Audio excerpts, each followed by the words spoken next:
So a good day, everyone. I'm your host, Randall White. It is time to hear insight on travel. And for that, we turn to Travis Katz, the CEO and co-founder of travel website GoGoBot, which I've had a chance to explore a bit. And it's really a cool site. Travis, great to have you with us. Hey, Randall. How are you? Fantastic. Thank you. And I when I was talking to your people, they were saying that I said, so what's new? Like, what's going on? And they said, well, GoGoBot has a whole new list of the world's best restaurants, and the list is just dominated by California. So I thought, well, yeah, let's talk about that. Great. So go ahead. So GoGoBot is a service that helps people discover great places to go in more than 60,000 destinations in the world. It's all user-generated content, so it's people are writing reviews and uploading photos. But different than a traditional review site, people are all mostly signing in using Facebook, using their real identities, and so you start to get a more honest look at what what these places are like. A lot of the traditional sites like Yelp and TripAdvisor, because they're mostly anonymous, you tend to see a lot of fraud there, where restaurants are writing reviews for themselves. Does that happen? Quite a bit, actually. More than you would actually believe. There was actually an article in the New York Times a few weeks ago, about a few weeks ago, that was talking about how they estimated almost 40% of the reviews on a site like TripAdvisor are probably fake reviews that are written. Wow. Really? 40%? So it's actually a big problem. Yeah, 40%. And so, what? When you decided you wanted to found this website, what was your impetus? Why GoGoBot? Well, the reason I started, I'm passionate about travel. I love travel. I'm a foodie, and I found that I travel all the time, and every time I'd go to research a place online, I would find myself spending hours, sometimes days, trying to figure out what was going on, bumping from one site to another, and often I would still end up at places that were kind of mediocre.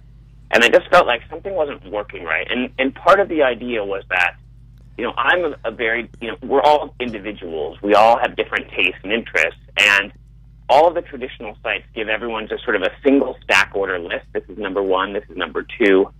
And they're sort of averaging, the college student with, the little old lady from the Florida Panhandle with the luxury traveler from Santa Barbara or something like that, and just averaging their opinions. And at GoGoBot, we thought we could do something different and actually personalize your results based on who you know and show you things that your friends like best. That's a great idea. Mm-hmm. Mm-hmm. Yeah, so when you sign into GoGoBot with your Facebook, everybody gets a personalized list of places. So which hotels you might see in this particular town may be different than what I'll see, because we can show you places your friends have checked in, places your friends have reviewed. You can follow people who have similar travel styles. So if you see somebody writing reviews and you really like their taste, you can follow them, and you'll also discover places that they've discovered along the way. That's great. Yeah, so sort of along the lines of like Pandora or something, the radio station sort of builds around your likes and dislikes. Correct.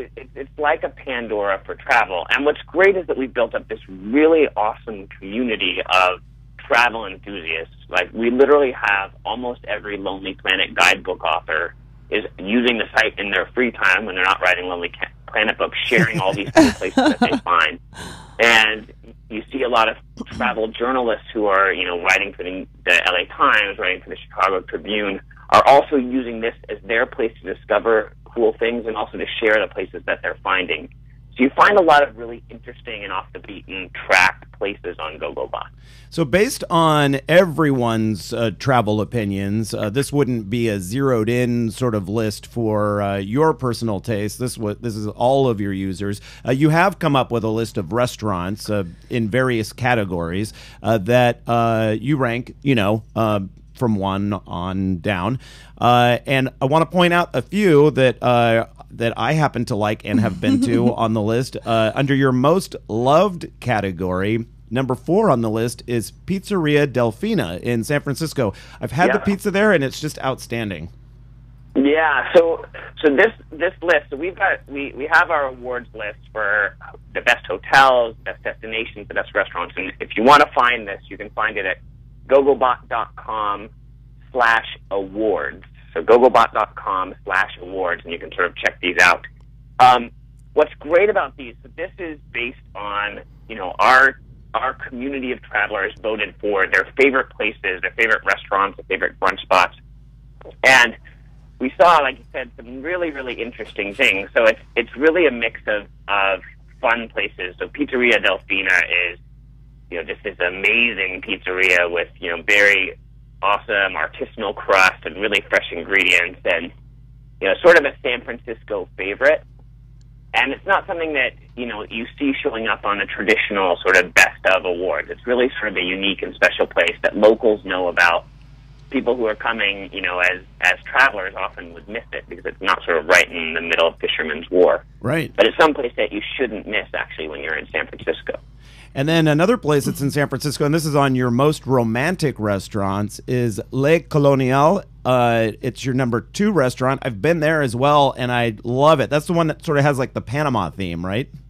Yeah, exactly. It's sort of a French Vietnamese place. So it's very sort of high-end, Vietnamese place with a really beautiful setting, and it's a nice place to sort of go on a romantic, if you're going out on a date night or something. It's a really fun place, and it's something that's different than just going out for an Italian meal. Yeah.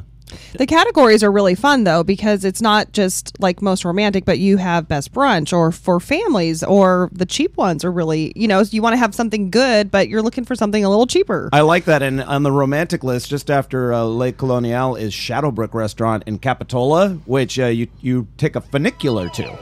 Ooh, fun. Yeah, which is very cool. We have links to all the lists available for you.